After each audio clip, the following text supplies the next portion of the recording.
G-Fiber Wi-Fi 6E router setup. First, let's unbox the router and take out all the components, the router itself, power adapter, Ethernet cable, and documentation. Next, place the router in a central location in your home, away from walls and other electronic devices to maximize coverage. Now, plug in the power adapter to the router and then into an electrical outlet.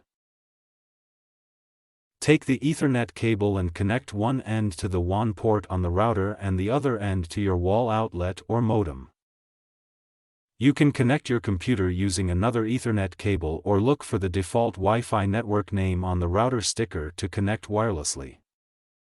Open a web browser and type in the router's IP address, usually 192.168.1.1 or 192.168.0.1.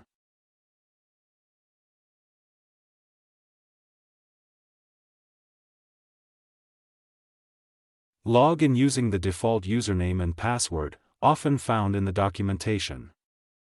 Go to the wireless settings to change the SSID and password to something unique and secure.